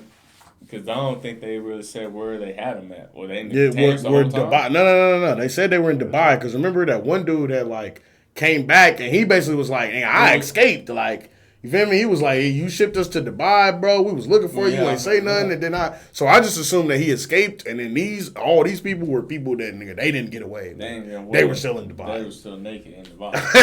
Yeah, literally. Which is crazy, I bro. don't get it. Yeah, bro. Y'all ready? Yep. Yeah. 11. Um, All right, episode 11. The day of reckoning is here as Takizawa must figure out how to stop a 60 missile attack on Japan in less than 8 hours. As far as this episode, I thought Takizawa's use, like how he used the Eden app was pretty cool. Because like we had stated earlier, well, like I said earlier, I feel like the app was it kind of seemed lackluster to me, you know what I mean? Just as far as like its functionality, like in the story it served a purpose, but up until this point it was just kind of like, you know what I mean? I was kind of like, so he's about to invest in this just because of Saki, because it didn't seem like that great of an idea, like world changing. Mm-hmm. But I like how they used it in this episode. You know what I mean? With him, I guess like reaching out to people online and forums and stuff and message boards and like getting them to help evacuate. You know what I mean? Like different places, and then him using, I guess, the Naked Bandits to like kind of basically have like a live brainstorming session with as many people as possible to kind of help him, I guess, figure out the best way to counteract the missiles. I thought that was interesting. right. But yeah, other than that, man, that's pretty much all I had for last episode. That was noteworthy. For me. I had the CGI at the very beginning with the Naked Bandits is terrible. By far, got to be some of the worst CGI I've seen in anime. Yeah. Yeah, I like the little explanation of the backstory, catching us up to like what Takizawa did, previous to the events of the first episode, and how they basically like through online forums got a group of people to help evacuate everyone out of the missile zones where the missiles was going to hit, and that kind of like backfiring on them because the people basically like questioned like how would you know where the missiles are going to land beforehand, was this inside job, with our own country, is this like some Illuminati stuff, like what's going on, and then him trying to basically like ship all the people who were involved in helping evacuate people overseas until like some of the heat dies down. They also like make a point to talk about how some of the people weren't taking it very seriously and they're like robbing the areas. Yeah. Like, hey, just gonna get hit by a missile anyways. I'm about to start stealing stuff here. Definitely had the sus scene on the elevator when he pulls dude out of the doors when the Naked Bandit's about to get in there, and he's like, yeah, man, you got some balls. And his balls is like clear in view for everybody to see. I'm like, choice of words. The ending definitely slaps though with the the fighter jets like intercepting all the missiles, and you got the crazy OST playing. Mm-hmm. And then I kind of questioned at the end. I'm like, after he used the last of his money to make himself the king of Japan, did he erase his memories again? Because we hear like the same sound effect that we hear in episode 1 in that scene at the very end of the last episode. But all in all, it was an okay episode. Still didn't feel like a wrap up. Maybe like a end of an arc, but not an end to like an entire story. What's going on? So, I mean, for what it was, I mean, I guess it was a decent stopping point. They just kind of like got through like a big event, Right. but definitely not really like fulfilling as, you know, the end to the story overall. Yeah. But I wouldn't say it like leaves you wanting more or anything. Right. Yeah. Episode 11. Yeah, to George's point, it was an okay episode. I don't think I was really a fan leading up to it. I guess I'm talking about for what was happening in episode 11. Like, yeah, it was cool for what it was. Some of the details that they had in there were cool. I wish we had more information of Takizawa early on rather than just towards the end. Right. We got to see what he was doing prior to him having amnesia, or at least give us a little breadcrumbs of what he was doing. You know? Not just what was happening during the game. Because even though what was happening during the game when he had the phone and then he had amnesia, I think it would still have a better character quality if we knew what his life was and why he's the way he is now. Right. You know what I'm saying? So, yeah, episode 11 was cool to me for the end of the show. Like Joy said, it didn't feel like a wrap up, but it felt like there was something else that was some quality in it that could have did it better. Yeah. Anything else for this one? All right, man. No. All right. Jesus Christ. Yeah, man. Y'all could probably tell just, you know, by how we were speaking on this show, it wasn't the best. I didn't think it was the best. Not at all. The animation and art, I thought the animation and art was solid for this show. Studio or production IG definitely did their thing with that. Nothing crazy, but it was good except for, you know, the CG. The CG was god awful. The story was awful. For first, the romance subplot line was garbage. The main plot line was not too much better. There's not a lot of action. The game that we're in doesn't even end at the end of the show. We don't even get a winner to the game. Every character in this show is extremely forgettable. As soon as we wrap up this podcast, I'm going to forget every character in this show. As fast as I learn their name, I'm going to forget it almost faster. Oh, my God. He's not lying. God, what else do I want to hit on? The sound. I like the sound. I was impressed by the sound. The opening was not terrible. It was pretty decent. I like the song for the ending. I'm not usually someone who like listens carefully for the OST, but a couple of songs in this show did catch my attention. So I give credit where it's due. The sound was above average. But everything else, man, unfortunately, was not good at all. Unfortunately. Yeah, man, I'll probably give this show a solid 4.5, 4.5. Yeah, that's gonna be my overall wrap up review for Eden of the East. All right, y'all. I would not recommend. Man, just letting my thoughts formulate. I'm gonna be honest. I definitely largely agree with a lot of what Jordan said.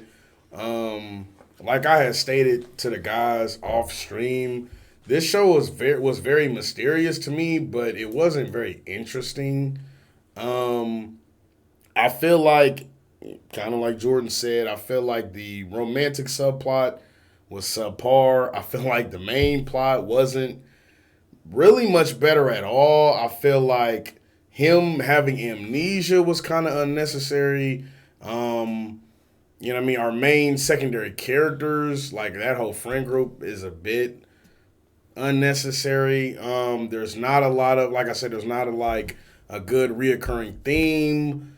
It kind of seems like there's a lot of elements that are all over the place. A lot of things aren't really explained well. I feel like there's a lot of missed opportunities for kind of like maybe more world building to be done as far as like just how the Dewey's system works or how the phones worked or like Mr. Outside. I feel like there's a lot of like missed potential as far as like just the other celestials. You know what I mean? Like how people are using their money. You know what I mean? The whole show is based off of this game. And like we said, the game, we don't get an end to the game at the end of the show. The players in the game don't even follow the rules that the game is supposedly confines them into. I'm not gonna lie, this show's really hit or miss.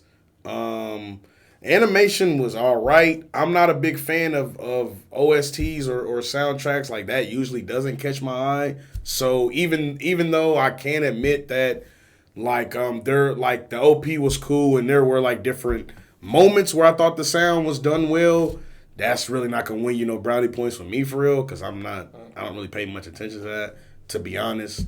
Final grade, I'd probably have to give this show like a 5. I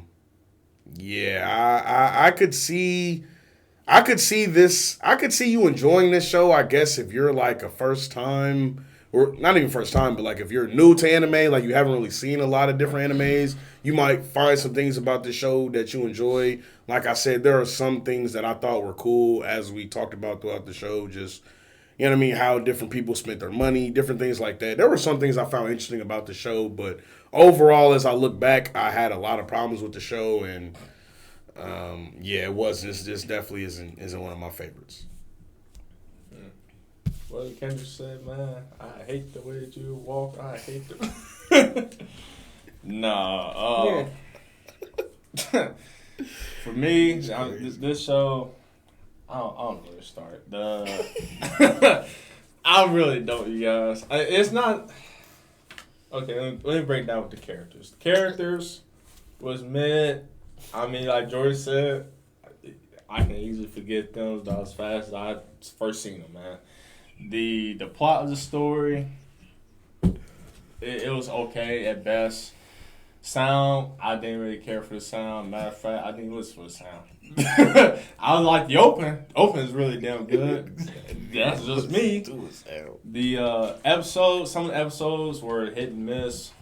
There were scenes that were funny. I was scraping at the bottom of the barrel to find something that'll get me through some of the episodes, especially for comedy relief. There were some episodes that had it for my liking of comedy, but animation was okay. For 09 anime, it was pretty cool for me.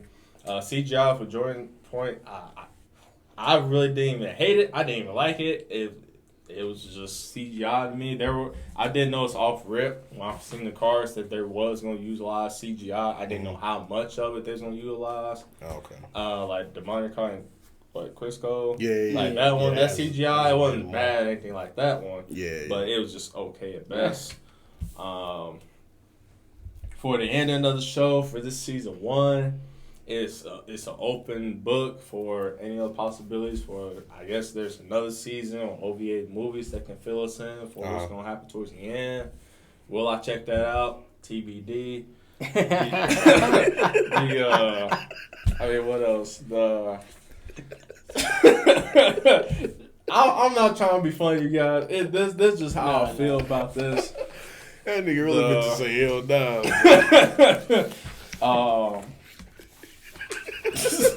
Rating on the show. I'm not gonna I don't know. 3 at best. I don't know how this shit got rated. Rating for me is I don't know what y'all got going on. I don't know what it was I like about this show. If there was anything, there was just some funny moments that just got me by, and that was just on the hand, just a few of them at best. That's just my take on this one. And, favorite characters? I'm gonna have to go with Takazawa, man. Takazawa? Yeah, I guess. What you got, Jordan? None of them. None of them. He brought it up and then he had one. I don't have a single one at all. I mean, the most liked character I had, and he ain't last whole episode, was Pants. But because he actually had a purpose of a character role. Yeah. That was pretty much about it. Yeah. It's crazy.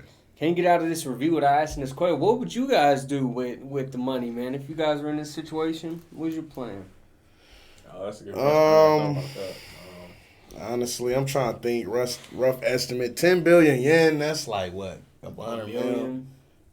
Like $1 million? 100 million? I don't know the currency. I don't know. Yeah, I would It's say. a lot of money. Fuck. Yeah, I would say if if it was like a couple $100 million. Honestly, I feel like I would probably do something akin to like the doctor, which I think is like probably the best, like most noble use of the money that we've seen.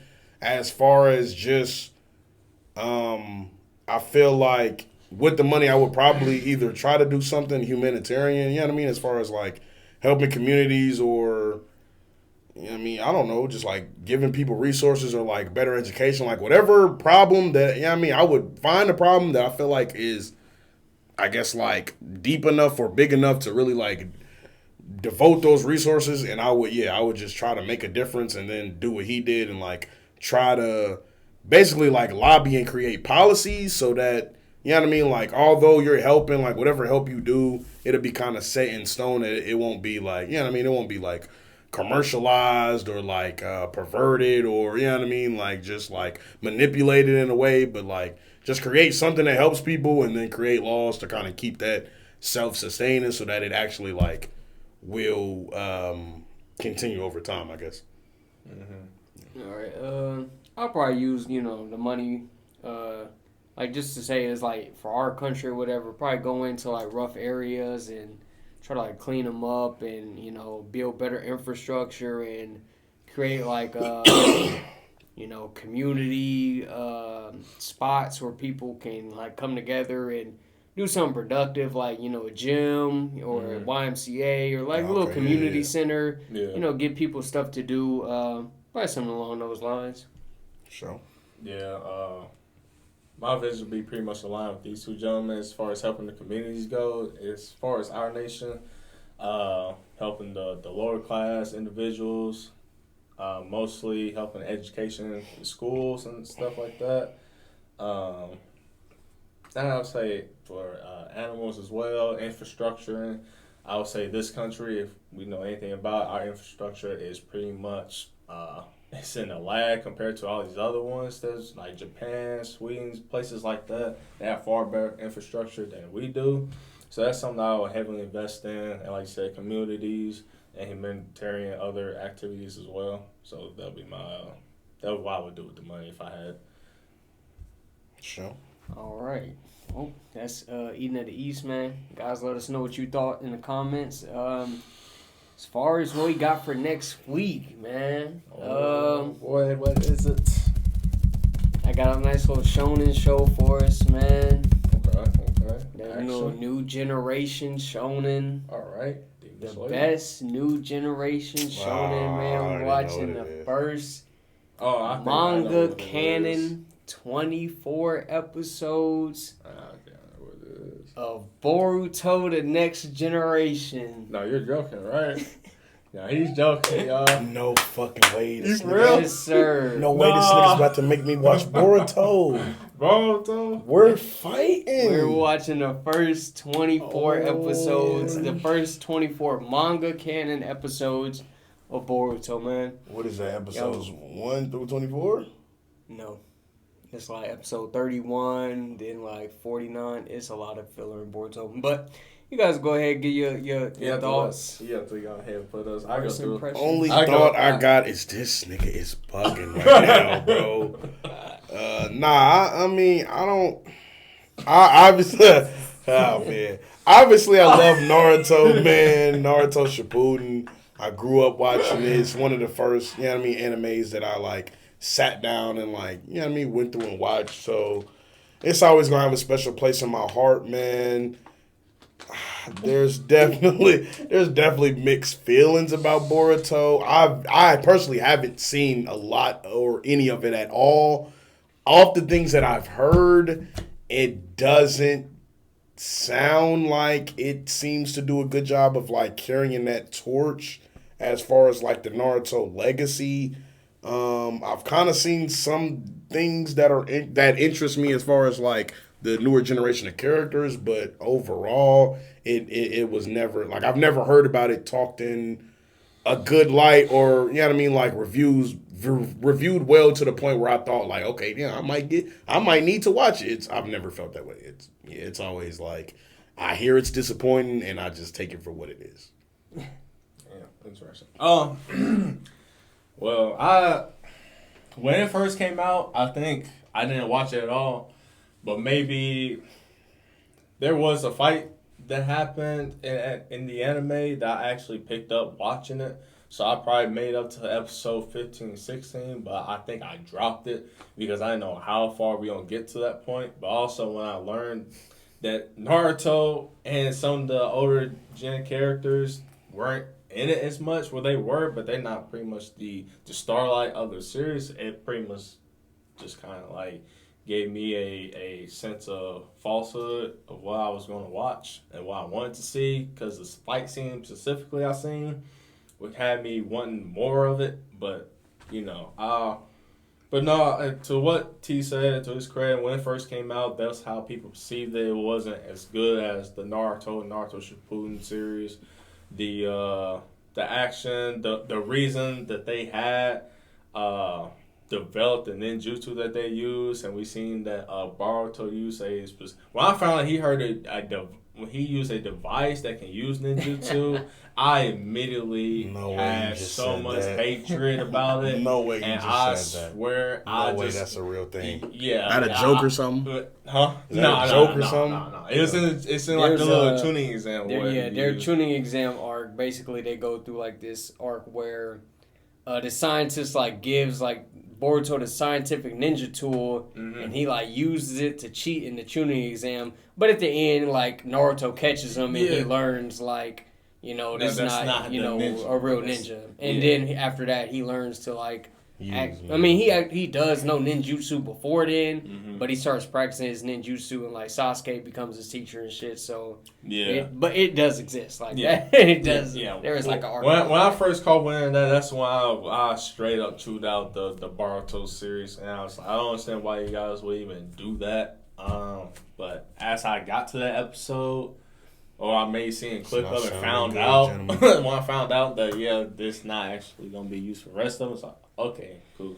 But it has progressively gotten better. Now, not as better as far as Shippuden goes, but it's gotten better from what you probably last heard of it, T. I will say that. I just still never gave it a chance. Sound like it, man. Because I really don't care for Naruto at all. When I heard the power scaling of the characters and everything, I still didn't. I didn't bother. Yeah. I just like these guys, man. Grew up with Naruto. One of, if not like my first anime before I even like knew what anime was. So definitely still like very close to the world. Grew up playing like the Ninja Storm games. And recently like Boruto the manga has entered this like time skip Shippuden, which really what sparked my interest back in it. So like all the characters got their time skip designs. Sasuke's daughter has like the Mangekyo Sharingan now. Naruto's daughter is looking to be the next Jinchuriki of the Nine-Tailed Fox. So those two like revelations really like sparked my interest back into Boruto. And so to like get caught up with all of like the first part and be able to like start reading like basically their Shippuden, which is like called Boruto 2 Blue Vortex. I watched like a couple of like catch up, videos on YouTube. There's like basically like a little wrap up or whatever to catch you up to everything that happens in part 1. And so that's where kind of the interest started to peak. But I haven't like seen any of the stuff animated. Just like heard, described to me what happens in these different arcs. So yeah, and we already had, back-to-back weeks of kind of like trashy anime. So I was like, it would be perfect if we just rounded off, one last third week of trashy shows. And I was like, you know what? We'll watch only the canon. So we're gonna watch the first 24 episodes of the canon. That's it. No more. And we're gonna see what the Boruto is hitting for, man. I know at the very least, even if it's ass, for me it's gonna be fun to just jump back into this world and see like the kids of like all my favorite characters growing up. So Right. I know at the very least that'll be fun. Yeah. Okay. All right. Alrighty, Yeah, man. I We'll really- see, man. I really wish you joked, bro.